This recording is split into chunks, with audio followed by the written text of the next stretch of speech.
Isère Économie et Présence, partenaire des entreprises de votre territoire. Entreprises, secteur public, acteurs de l'économie sociale, la Caisse d'épargne Rhône-Alpes s'engage à vos côtés.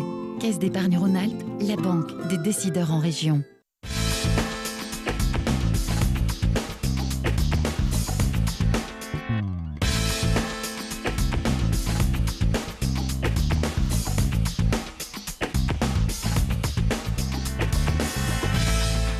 Bonjour à tous, très heureux de vous retrouver dans Classe Affaires, le club de l'économie en Isère. Vous le savez, chaque mois, nous découvrons les entreprises qui font la richesse de notre département.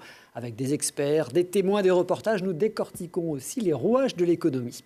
Pour nous accompagner, bien sûr, notre consultant, ma complice, Stéphanie P. Bonjour Stéphanie. Bonjour Christophe. L'été s'est bien passé. Excellent, et vous? Parfaitement, mais il faut recommencer maintenant. Et oui, c'est la rentrée. Voilà, je rappelle que vous présidez le directoire de la Caisse d'épargne Rhône-Alpes.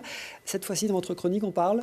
On va parler de la voiture autonome et de l'ensemble des conséquences que cela va avoir sur notre vie, sur l'organisation de la ville, les impacts macroéconomiques. Enfin, voilà. C'est très large. Exactement. En voiture dans quelques instants. Et puis, il y aura aussi la question de l'internaute. Tout à fait. Virginie nous a demandé ce qu'était l'exit tax. On parlera de fiscalité, donc. Pour attirer les clients, pour les retenir, les fidéliser, pour faciliter leur parcours et leur expérience d'achat, les boutiques traditionnelles doivent se réinventer. De la vitrine à la caisse, en passant par la cabine d'essayage même, le numérique développe de nouveaux outils. À quoi ressemblera la boutique du futur? Réponse dans un instant. Les Français sont fans de jeux, pourtant 9 sur 10 n'ont jamais mis les pieds dans un casino. Eh bien, c'est le focus que nous leur proposons dans un instant, en poussant les portes de celui d'Uriage. Repris par le groupe Joa, il vient de faire de gros investissements avec un objectif, élargir sa clientèle. Découverte dans un instant de ce business model bien particulier au casino d'Uriage. Voilà pour le sommaire. C'est parti pour Classe Affaires. Installez-vous confortablement pour un nouveau voyage dans le club de l'économie en Isère.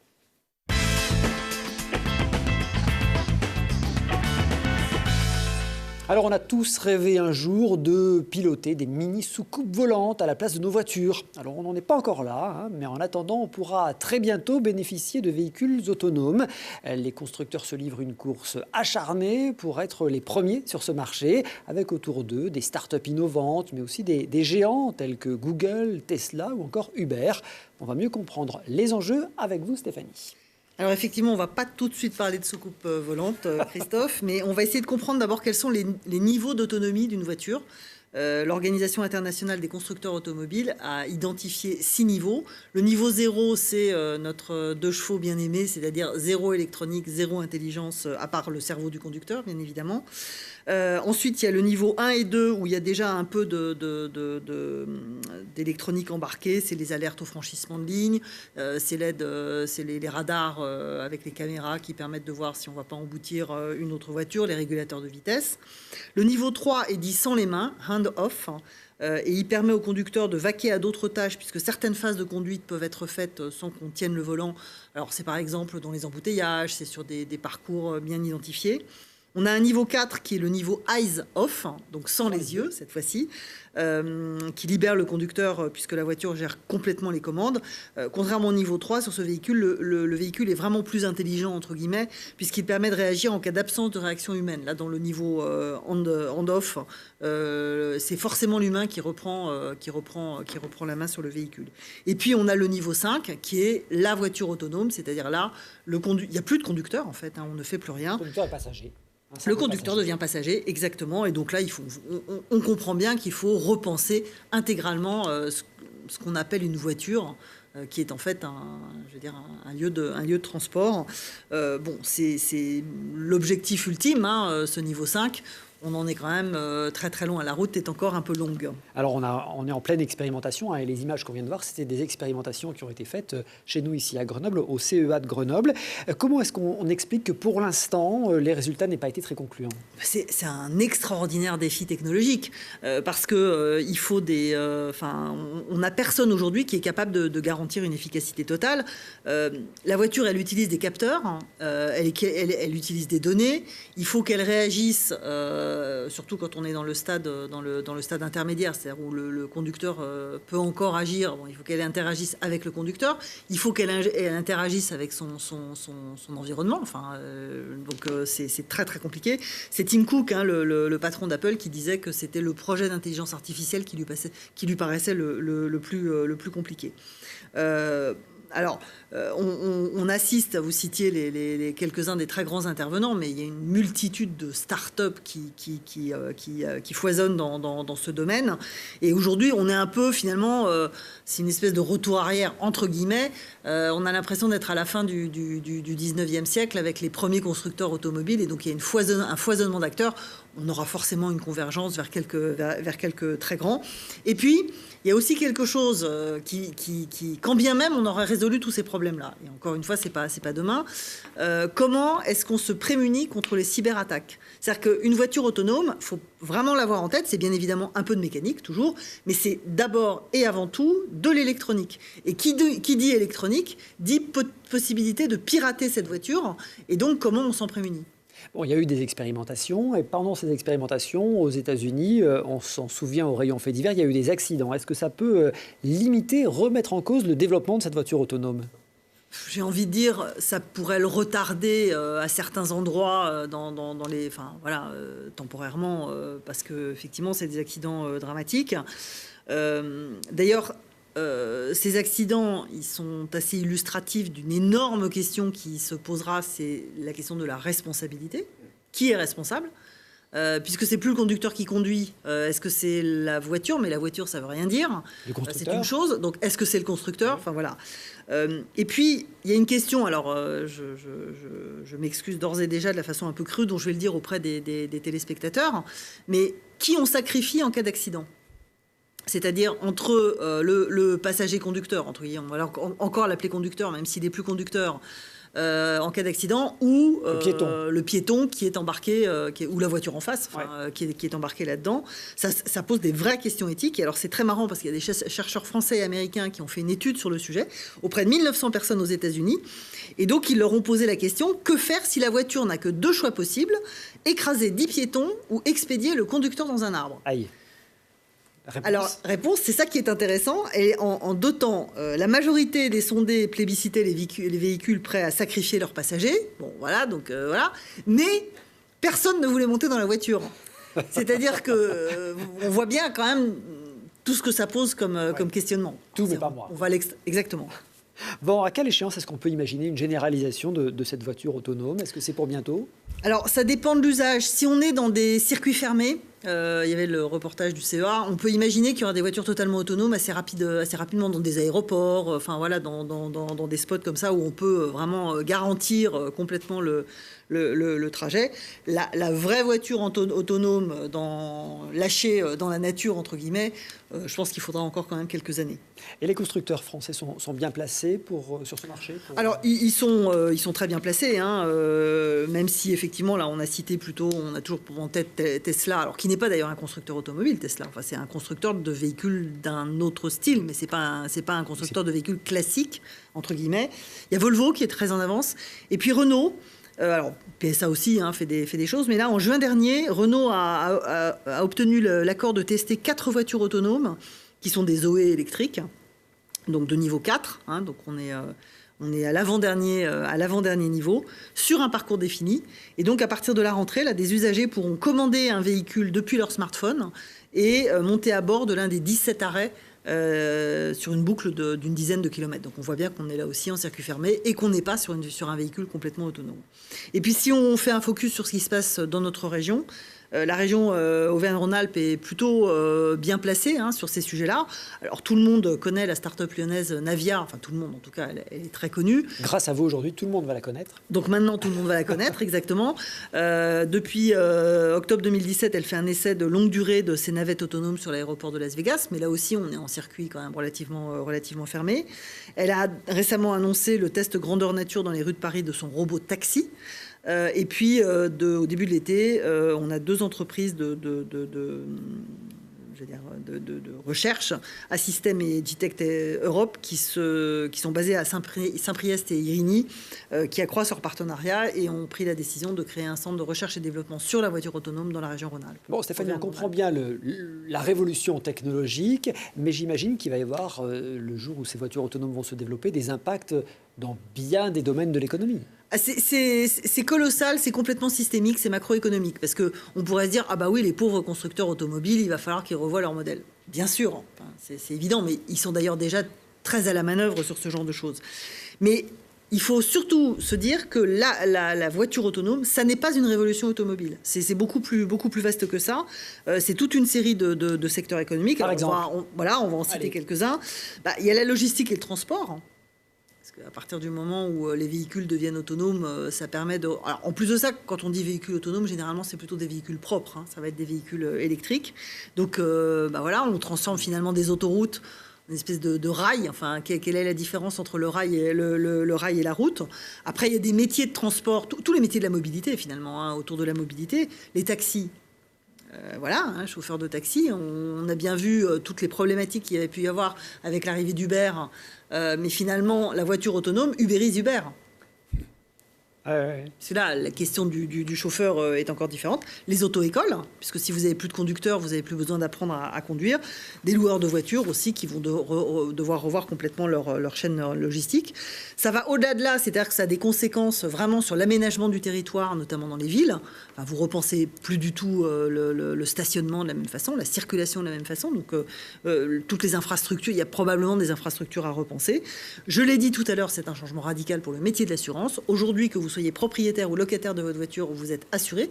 En France, c'est une obligation de s'assurer.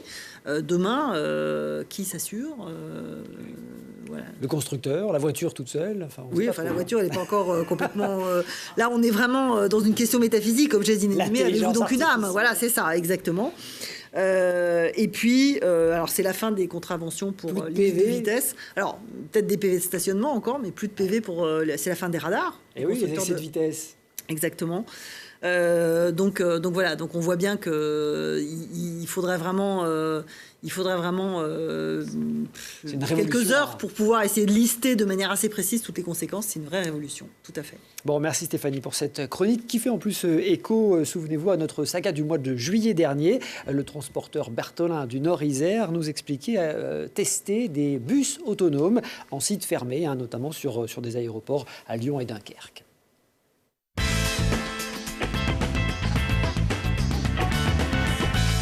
Allez, on continue de parler mobilité. L'hydrogène, énergie de demain. Il pourrait même peut-être un jour se substituer au pétrole. À Grenoble, sur le site du CEA, une première centrale de production industrielle d'hydrogène vient de voir le jour, mettant en œuvre un procédé par électrolyse totalement propre. Elle permettra notamment d'alimenter 25 véhicules électriques. Reportage. Boire de l'eau, c'est vital et ça pourrait le devenir aussi pour nos voitures. Désignée comme le carburant du futur, l'eau permet depuis plusieurs années à certains véhicules de circuler. C'est un bâtiment qui produit de l'hydrogène propre. Alors comment ça marche?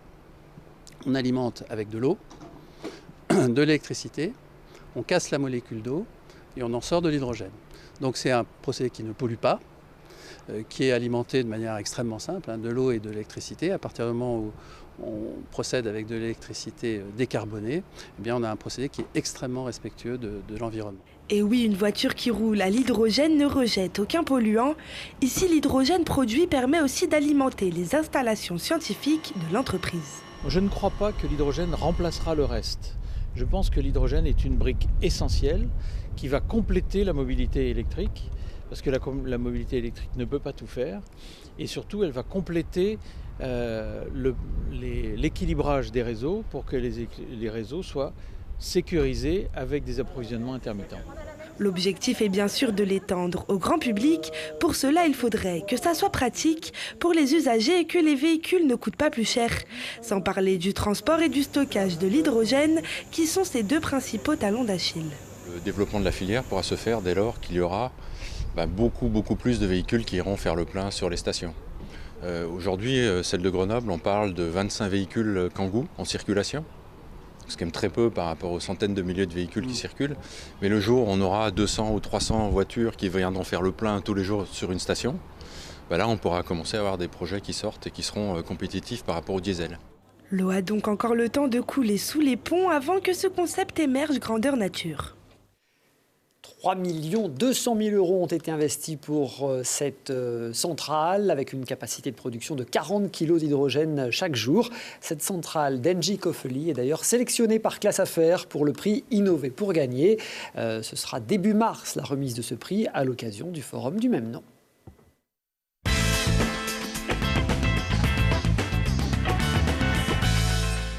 Nos sorties shopping ont considérablement évolué ces dernières années, notamment avec le développement du e-commerce. Et si les comportements des consommateurs changent, eh bien la réponse des commerçants doit le faire aussi.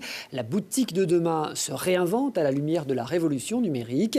Et dans ce domaine, demain, eh bien c'est déjà aujourd'hui. Le magasin connecté, on en parle avec Jean-Luc Baudin, vice-président de la CCI de Grenoble. Bonjour. Bonjour. Merci d'être avec nous. Durant ce mois de septembre, la CCI de Grenoble proposera un shop tour connecté pour promouvoir précisément ces innovations dédiées au commerce de proximité. Cette boutique, elle sera boutique connectée, elle sera visible à Grenoble, à Voiron, à Crolles ou encore à Villars, Delan ou Méaudre. D'abord le constat, Jean-Luc Baudin, je le disais en introduction, les commerçants n'ont pas le choix, ils doivent suivre la tendance. Ah, ils sont obligés, oui. On ne peut pas aujourd'hui ignorer la digitalisation, etc. Donc, il faut, même si c'est un commerce très ancien, il va falloir se mettre au goût du jour. Et c'est bien pour ça que la Chambre de commerce et d'industrie a eu cette idée de la boutique mobile qui permettra en fait de montrer tout cela. Il faut dire effectivement que le e-commerce a complètement bouleversé nos façons d'acheter, nos habitudes, nos comportements d'acheteurs. On ne va plus faire du shopping comme on y allait avant. Alors, on ne va plus faire du shopping, mais 90% des achats sont encore faits en boutique. Même si le e-commerce a progressé beaucoup plus que la boutique traditionnelle. Sur 2017, elle a progressé de 18%, alors que le commerce progressait de 2,8%. La boutique doit intégrer à l'intérieur de son offre en fait, cette digitalisation. Alors précisément, à quoi ressemblera cette boutique du futur? C'est ce que vous présentez dans ce shop tour connecté. C'est en fait une boutique témoin d'une 50aine de mètres carrés, c'est ça qu'on peut visiter? C'est ça, c'est une boutique qui est créée en rassemblant un maximum, pas tout parce que c'est toujours difficile, mais un maximum de... Ah voilà, elle est là. Un maximum en fait de technologie digitale et qui pourra permettre en fait aux commerçants, en intégrant une partie, parce qu'elle ne peut pas tout intégrer, mais d'avoir ce que l'on appelle en fait du physio-digital, quoi. En fait, on pourra toucher et en même temps le faire, parce qu'il faut bien avouer que se déplacer quand même dans la boutique, avoir un contact humain, continuer à avoir un échange, c'est important. Mais de pouvoir utiliser des outils qui seront mis en œuvre et que l'on pourra présenter dans cette boutique mobile, ça permet aussi d'aller plus loin et de plus répondre en fait à la demande de la clientèle. Alors il faut dire que de la vitrine jusqu'au passage en caisse, en allant même aux cabines d'essayage, le numérique peut aller partout. On va, Jean-Luc, voir quelques exemples ensemble. Par exemple, Arlink. Alors Arlink, c'est une vidéo de modélisation qui permet de visiter via un outil numérique. Alors, de visiter via un outil numérique ou de se projeter dans une situation différente. Et ça peut être fait soit avec une tablette, où là, on va le visualiser, mais ça peut être fait aussi en se mettant véritablement en situation. Donc, en introduisant le smartphone à l'intérieur de ce boîtier et en regardant comme si on regardait aux jumelles. Vous faites construire un appartement demain. Vous voulez vous dire, de ma terrasse, qu'est-ce que je vais pouvoir voir? Eh bien, vous regardez et vous verrez. Vous rentrez à l'intérieur et vous pourrez voir. Donc, un très gros avantage, en fait, puisqu'on pourra anticiper la sensation que l'on aura lorsqu'on aura fait cet achat. Allez, autre exemple. Pardon pour vous, mais chez le coiffeur, par exemple... Pardon, ce sera bientôt pour moi. Le miroir. J'ai aucune expérience de cela. Le miroir intelligent. Alors, le miroir intelligent, là, vous êtes dur avec moi. Mais ce miroir intelligent, en fait, permettra effectivement d'abord d'avoir tout un tas d'informations complémentaires qui seront données, et puis aussi de se mettre en situation. Imaginez-vous, moi-même, avec des cheveux et une barbe. On peut tester une coupe. Et on peut tester, si on le veut. On peut tester aussi un habit, on peut tester différentes choses. Non, je crois que c'est très important. Ça permet de mettre véritablement la personne en situation. Et c'est ça, en fait, qui est important. Et on peut très bien imaginer chez le coiffeur que le coiffeur ressorte l'historique des coupes qu'on a passées ou des soins qu'on a effectués les fois d'avant. Bien sûr, on aura tout ça. Project Store, ça c'est aussi une application qu'on voit sur le Shop Store connecté. Ça va être présenté, effectivement. Donc là, c'est plutôt une vitrine. C'est lorsque vous passez, donc parce que les vitrines, les commerçants essayent de les adapter en fonction des saisons, en fonction des besoins, en fonction de tout ça, mais elle n'est pas véritablement individualisée. Elle pourrait très bien s'individualiser et même se personnaliser avec les gens qui viennent, s'ils ont été reconnus, etc.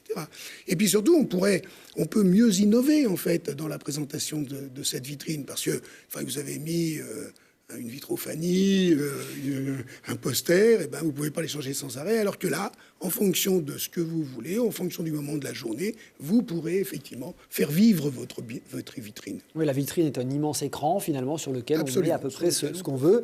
Par exemple, un catalogue qui peut être visualisable même quand la boutique est fermée. Il pourrait l'être sur le côté, et voilà, et à la place des flyers que l'on voit quelquefois sur les rues, eh bien, on pourrait le feuilleter sur la vitrine. Autre exemple alors de cette boutique connectée, c'est le contrôle du flux à l'intérieur du magasin, et notamment le comptage des clients et leur comportement dans les zones différentes du magasin. Alors là, on a effectivement... excusez-moi, c'est AES en fait qui fait cela.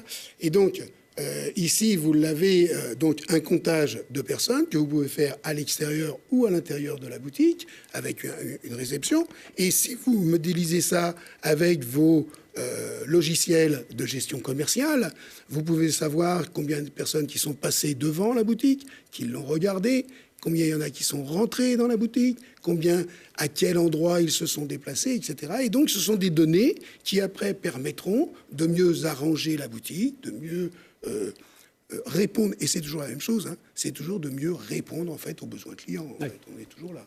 Et dans cette même veine, répondre à la satisfaction ou connaître la satisfaction client, il y a aussi cet objet connecté qui mesure la satisfaction client, c'est Skiply. C'est tout à fait, oui. Vous l'avez emmené. Je l'ai emmené, oui. Prenez-le juste en... On le voit, tiens. Voilà. Donc, Skiply, mais des gens le connaissent. On les a aussi quelquefois dans les gares, dans les aéroports. Est-ce que nous sommes satisfaits? Et en fait, c'est une réponse de satisfaction immédiate, en fait, dans la boutique. Et c'est vrai qu'en fonction de ce que l'on a mis en œuvre, nous, managers de la boutique, ce jour-là, eh bien, on peut avoir un retour assez rapide de est-ce que ça marche, est-ce que ça marche pas. Donc, c'est vraiment en utilisant ce digital à l'intérieur d'un commerce traditionnel, augmenter la performance en fait de ce commerce. Et je le disais, le numérique, il peut aller jusqu'à l'acte d'achat final, le paiement en caisse. Et là, on est vraiment sur une vraie révolution. On paiera de moins en moins avec du numéraire, avec ces petites pièces ou ces billets en euros. Et on n'abîmera plus nos poches, donc on peut dire comme ça aussi. Non, c'est beaucoup plus simple. Effectivement, la Caisse d'épargne développe un outil, en fait, un Dilizy, qui permet effectivement de payer. Alors, il y a eu la monétique, le porte-monnaie électronique, tout ça. Et en fait, il faut, il faut améliorer encore cela, parce que plus on facilitera l'achat, et plus, en fait, cet achat se fera de façon... limpide, facile, et du coup, plus on achètera. Stéphanie, on ne paiera plus de la même façon demain? Non, c'est pas la même chronique que sur la voiture autonome, mais il y a un peu ça, en tout cas, dans le foisonnement des solutions aujourd'hui qu'on a. Vous le disiez, Christophe, demain, on ne paiera plus avec de l'argent liquide. On ne paiera même plus avec sa carte. On paiera avec son smartphone. On peut payer avec, je ne sais pas si on le voit à l'écran, c'est un porte-clés. Voilà. Ah, ça, c'est un porte-clés. C'est un porte-clés. Oui. Alors, il n'y a pas de clé, hein, mais... Mais porte-monnaie aussi, Non, parce c'est que la ça clé est électronique, je pense. Voilà, la clé est électronique. C'est une possibilité, c'est tout à fait judicieux. Et effectivement, ça inclut, en fait, à l'intérieur, c'est une petite pochette. Et à l'intérieur, il y a une petite puce RFID qui est liée à une application sur smartphone. Et en fait, c'est un porte-monnaie électronique. Donc, on alimente ce porte-monnaie avec sa carte bancaire. Et ensuite, quand on veut, par exemple, l'été, on n'a pas envie de prendre même son téléphone parce qu'on veut son droit à la déconnexion et que, voilà, et ben, on part avec ses clés, parce que ça, quand même, généralement, on part encore avec ses clés. On part avec ses clés, on va se balader, on va faire ses courses, et on paye avec ça. Et l'avantage, c'est qu'on peut contrôler pour les enfants, notamment, puisque ça, en fait, c'est pas à fond illimité, hein, sûr, vous oui. mettez 50 euros, Comme voilà. un porte-monnaie, on met de l'argent dedans. Exactement. Donc effectivement, des possibilités de paiement en 3 fois, de choisir la devise dans laquelle on va payer. Alors ça existe déjà depuis longtemps, mais on voit que finalement ces fameux terminaux de paiement électronique embarquent de plus en plus d'intelligence, de plus en plus de choix pour le client. Et que puis bon, il y a d'autres standards de paiement aussi qui vont arriver, ce qu'on appelle l'instant payment, qui est du paiement des virements immédiats en 15 secondes, hein, qui est un standard européen. Donc on n'a pas fini sur les paiements. Bon, on aurait pu aussi parler dans cette vitrine de demain, par exemple, de la cabine d'essayage connectée. Vous entrez dans la cabine d'essayage, on vous prend en photo avec votre habit convoité, et puis vous échangez cette photo avec des amis, puis vous disent à distance si ça vous va bien et si vous pouvez passer à la caisse. Bon, il y a des dizaines et des dizaines d'applications possibles à découvrir donc dans ce fameux Shop Tour connecté présenté par la CCI de Grenoble du 13 au 28 septembre. Merci beaucoup, Jean-Luc Baudin, d'avoir été avec plaisir. nous. Dans un instant, le Casino d'Uriage, lui aussi s'adapte avec des nouvelles activités plus orientées vers les loisirs.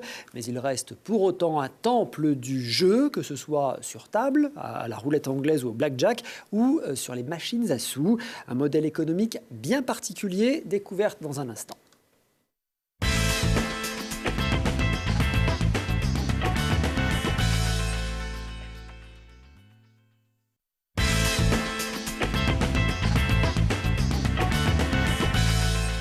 Classe Affaires, le club de l'économie en Isère, retour sur le plateau de Télé Grenoble, bien sûr avec Stéphanie Pay, notre consultant. Dans un instant, une découverte rare, celle du Casino d'Uriage, un établissement de jeu qui veut devenir un vrai site de loisirs, un modèle économique assez particulier entre jeux de table et machines à sous, où se développent aussi les rendez-vous culturels, l'activité du restaurant et même les séminaires d'entreprise. Avant cela, vous le savez, la traditionnelle question de l'internaute. Dans Classe Affaires, vous pouvez poser vos questions à Stéphanie Pay. Stéphanie, cette semaine, c'est Virginie qui veut savoir ce qu'est l'exit tax. Alors l'exit tax, déjà c'est très difficile à dire.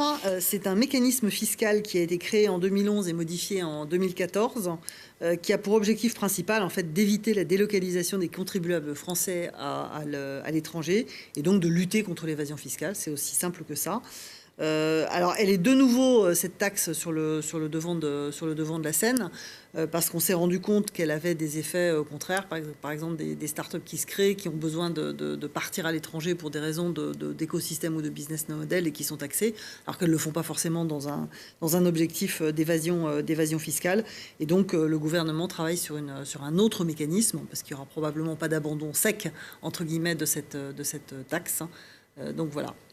Merci Stéphanie. Alors si vous aussi, comme Virginie, vous souhaitez poser vos questions à Stéphanie, lui demander une précision sur une notion économique par exemple, n'hésitez pas, écrivez-lui classeaffaires@telegrenoble.net, c'est son adresse.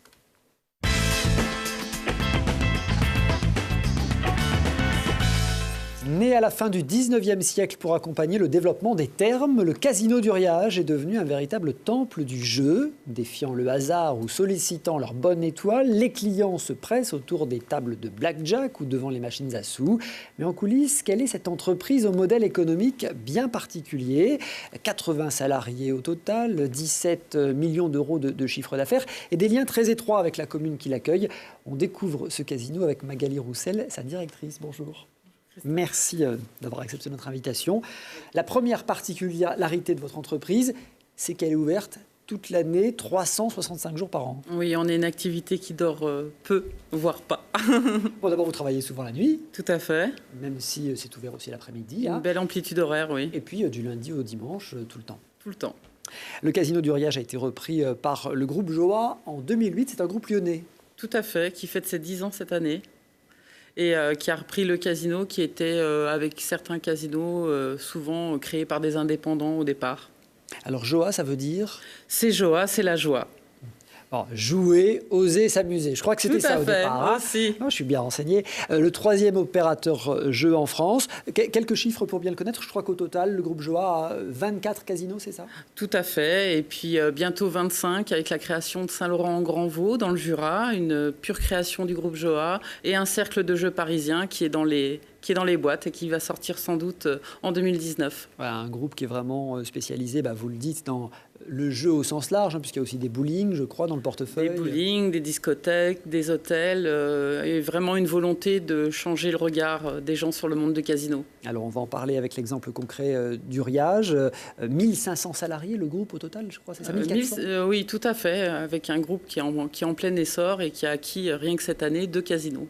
Et plus de 200 millions d'euros de chiffre d'affaires pour le groupe. Alors resserrons un peu notre focus sur Uriage. Quelques chiffres majeurs pour présenter votre casino. Eh bien, comme vous l'avez dit, 80 salariés qui œuvrent 365 jours par an pour le plaisir de tous, avec plein de métiers différents. On aime bien ça, les noms de métiers alors. Voilà, et nous, on va de la femme de ménage à l'homme d'entretien, au mécanicien pour les machines à sous, toute la restauration, la cuisine, tout le comité de direction aussi pour faire évoluer cette entreprise, puisque je suis le capitaine, mais je ne suis pas là non plus 7 jours sur 7 et 24 heures sur 24, donc avec tout un comité de direction qui m'épaule au quotidien, chacun dans sa spécialité pour faire avancer cette entreprise. Je pensais, Magali Roussel, que tout de suite vous alliez me citer le croupier. Moi, c'est le premier auquel je pense dans un casino. Les métiers du jeu, tout à fait. Voilà, ça c'est dans l'idéal de chacun. On a ça dans sa tête, avec les films aussi qui nous ont beaucoup porté par rapport à ça. Le monde des casinos, la vision des casinos a changé, mais c'est vrai qu'on a des particularités métiers telles que les tables de jeu. Caissiers. Exactement. Alors on va apprendre à découvrir ce casino d'Uriage, une longue histoire, des investissements très récents pour faire évoluer l'activité, vous le disiez. En tout cas, c'est une entreprise très étroitement liée à son territoire. Découverte avec ce reportage d'Olivier Escalon. Jetons, croupiers, noctambules et machines à sous brillant de mille feux, l'univers du casino évoque le glamour et le mystère. Mais qu'en est-il en réalité ? Situé à 20 minutes de Grenoble, le casino Joa d'Uriage est le seul de l'agglomération. Si les importants travaux réalisés en 2014 lui donnent des airs de modernité, il tire ses origines du milieu du 19e siècle. Tout commence avec la création des thermes en 1823. L'eau d'Uriage est reconnue pour ses multiples vertus médicinales, ce qui attire rapidement les grands d'Europe et même du monde. Alors l'établissement amène beaucoup de choses, parce qu'un établissement ne peut pas fonctionner seul. Il amène d'abord les hôtels, il faut loger les gens, les magasins, il y aura des tas de magasins, chics en plus. Et puis bien sûr un cercle de jeux, parce qu'il faut amuser le public qui vient. On n'est pas comme aujourd'hui, avec des structures de soins très précises. On vient boire l'eau, mais on vient surtout s'amuser, passer du bon temps. Sur la rue qui mène à l'établissement thermal, on trouve d'un côté le Grand Hôtel, quasi indemne aujourd'hui, de l'autre l'Hôtel du Cercle, dont le rez-de-chaussée est dédié aux jeux. Si l'on joue surtout aux cartes à l'époque, la maison devient casino avec l'arrivée des roulettes et des jeux de hasard dans les années 1870. Pendant la première partie du XXe siècle, il attire des célébrités comme Maurice Chevalier, Mistinguett ou Coco Chanel, mais décline avec la crise de 29 et l'utilisation de la pénicilline. Aujourd'hui encore, l'activité du casino est intimement liée à la vie de la commune, à laquelle il reverse 15% du revenu brut des jeux. L'exploitation fait l'objet d'une délégation de service public signée pour 5 ans. À chaque fois qu'il y a fin d'autorisation des jeux, il y a un nouveau cahier des charges qui est demandé par la commune. Et si le casino qui exploite veut reprendre cette exploitation, il doit répondre au cahier des charges imposé par la commune. Ainsi, c'est le casino Joa qui finance le festival Uriage Envoie qui a lieu chaque année au mois de septembre pour un montant d'une centaine de milliers d'euros. Magali Roussel, un casino étroitement lié à la vie locale, on le disait, 15% du résultat des jeux reversés à la commune, c'est une manne financière importante pour Tout à fait, pour une commune, c'est très important d'avoir un casino. On est souvent, c'est peut-être pas le cas à Uriage à cause des thermes et des laboratoires, mais le premier employeur de la ville, souvent. et avec des communes très, très petites qui ont un casino, donc une manne financière intéressante pour eux, oui. Ouais, chaque année, c'est 2 millions d'euros que le casino reverse aux finances de la commune. C'est un tiers des recettes communales. Donc c'est évidemment essentiel puisque le casino fait un chiffre d'affaires de 17 millions d'euros à Uriage, essentiellement sur les machines à sous. 80% sur les machines à sous, tout à fait, avec une activité jeu de table qui représente à peu près 2 millions et le reste qui est généré par les bars et restaurants. Alors expliquez-nous, à nous les néophytes, machines à sous, il y en a 160 Il y en a 172 au Casino d'Uriage avec plein d'innovations puisque le groupe Joa est aussi fer de lance dans tout ce qui est innovation. On a eu en exclusivité européenne la plus grande machine à sous du monde avec plus de 2,80 m de haut. Voilà, on est toujours au fait de ce qui se fait de mieux dans le moment et avec beaucoup aussi de machines à licence qui surfent sur les modèles, on va dire, de jouets, de films ou de séries en vogue. Bon, et puis il y a les jeux de table, alors c'est quoi? C'est Blackjack Tout à fait, les jeux de table, donc voilà, qui ouvrent plutôt tous les jours, mais plutôt en soirée. Et là, vraiment, avec une interaction client-croupier, comme vous le disiez tout à l'heure, avec des Blackjack, des Texas Hold'em Poker, des Ultimate Texas Hold'em Poker, voilà. Il y en a pour tous les goûts. Bon, j'aimerais qu'on revienne sur une notion qui m'a intéressé, c'est le taux de redistribution. Dans un casino, on joue, mais le casino redistribue. Alors, il faut savoir que le casino ne fait pas ce qu'il veut. On a un carcan, on va dire, réglementaire très, très strict. Et la seule personne qui ne joue pas au casino, c'est le casinotier, puisqu'on ne joue avec rien, ni avec l'État, ni avec la fiscalité, ni avec la réglementation. Donc, voilà, 85%, c'est le taux légal de redistribution, c'est-à-dire que sur le cycle de vie d'une machine, ce qui va être mis à l'intérieur de la machine, joué, va rendre, on va dire, dans sa durée de vie, 85% à l'utilisateur de la machine. Donc, bien sûr, on est sur... Mais le groupe Joa va un peu plus loin, puisqu'en moyenne, nous, on est à 92% de taux de redistribution. Donc, sur 100 € joués, en gros, vous en redistribuez 9. Faut être... Globalement, c'est ça. Le Casino d'Uriage, donc repris, on le disait, par le groupe Joa en 2008, avec l'objectif d'ouvrir le métier, d'ouvrir le regard pour attirer une nouvelle clientèle. D'importants investissements ont été faits. Reportage. Avec la crise de 2008, le secteur des casinos a connu une perte de vitesse. Aux facteurs économiques se sont ajoutées d'autres contraintes, le contrôle d'identité obligatoire à l'entrée et l'interdiction de fumer qui ont fait baisser la fréquentation. Le Casino d'Uriage n'échappe pas à la règle. Son propriétaire, le groupe Moliflore, devient Joa en 2008 avec la volonté d'apporter de nouvelles perspectives au secteur. Le groupe Joa, c'est l'idée de monter un groupe qui va changer le regard des gens sur le monde des casinos et d'ouvrir vraiment ce métier qui était un peu glauque, un peu caché, un peu bizarre et qui va l'ouvrir vraiment avec des surfaces dans des casinos qui vont être ouvertes sur des restaurants, des bars, de l'animation et pas que du jeu. Joa, pour jouer, oser, s'amuser, c'est le 3e opérateur de jeux et de loisirs en France. À Uriage, il met en place son nouveau business model. Il investit 3,5 millions d'euros en 2014 pour doubler la surface du bâtiment avec 1000 mètres carrés supplémentaires. Ce gain de surface se fait au profit du restaurant et du bar et permet la création d'une salle de gala et d'une salle de séminaire. La carte du restaurant est renouvelée, l'établissement est ouvert 365 jours par an, y compris aux enfants. Le bar organise de nombreux événements, notamment des retransmissions sportives. Bref, le casino met les petits plats dans les grands pour attirer la clientèle avec d'autres arguments que le jeu. Le but du jeu, c'est vraiment d'ouvrir à une nouvelle clientèle, des gens qui n'auraient pas poussé forcément la porte du casino et qui vont venir au restaurant ou au bar passer un moment convivial entre amis. On a baissé la moyenne d'âge de 24 ans, donc on est passé de 63 ans de moyenne d'âge à 39 ans. Et grâce à la nouvelle offre restauration, bar et jeux de table électronique. Le casino organise également des événements comme des spectacles et des séminaires d'entreprise. Résultat, la fréquentation annuelle augmente de 8% en 2015 et en 2016 avant de se stabiliser en 2017. Plus de 230 000 visites par an au Casino d'Uriage. Oui, tout à fait. Ça représente sur certains week-ends 1000 passages jour. C'est énorme. Cette politique de diversification pour attirer une nouvelle clientèle, elle a fonctionné, elle est en cours encore ? Elle est toujours en cours, mais ça reste notre fer de lance et les résultats du groupe Joa sur les dernières années et notre position par rapport à nos concurrents sur un marché qui n'est pas non plus en plein essor prouvent qu'on est dans la bonne voie et qu'on continuera dans ce chemin. Oui, parce que c'est vrai que le marché du jeu, il subit la concurrence du jeu virtuel ces dernières années. Alors c'est une concurrence ou c'est un potentiel de développement pour Joa ? Pour Joa, c'est plutôt un potentiel de développement puisque on est le seul casinotier qui est resté off et online, comme on dit, c'est-à-dire qu'on a joa.fr qui est un site de paris en ligne, et qui se prépare à peut-être un jour la possibilité de jouer au casino en ligne. Stéphanie, un modèle économique bien particulier.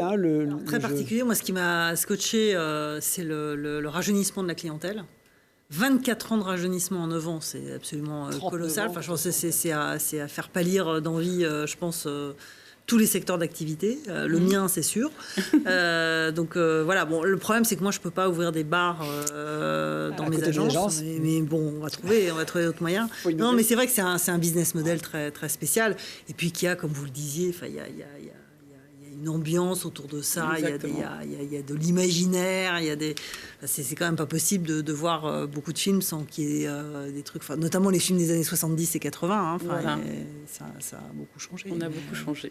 Magali Roussel, un mot quand même sur le joueur responsable. On va quand même appeler à être responsable face au jeu. Quel est le bon comportement ? Le bon comportement, c'est de ne pas avoir la folie des grandeurs, on va dire, et de prendre la destination casino comme une destination de loisirs. Je pense que, quel que soit son comportement de consommation, quand on a, on va dire, l'envie ou les moyens de se faire un petit fast-food entre amis, on ne réserve pas dans un 3 étoilés Michelin, parce qu'on sait très bien que la note va être salée. Donc, quand on va au casino, on peut très bien passer une très très bonne soirée. En plus, on a des systèmes de box qui sont très en vogue, qu'on peut même acheter sur Internet maintenant, où on a un repas, des jetons, un cocktail, histoire de découvrir le lieu. Tout ça pour des sommes qui commencent à 28 €. Bon, je rajoute quand même, respecter son budget quand on Bien rentre dans un casino. Une règle essentielle. Merci beaucoup Magali Roussel. Merci. Merci Stéphanie d'avoir été avec nous ce mois-ci encore. Merci Christophe. Classe à faire, à voir ou à revoir sur notre site internet télégrenoble.net. Merci à tous de votre fidélité. À très vite pour un nouveau voyage en classe à faire dans le club de l'économie en Isère.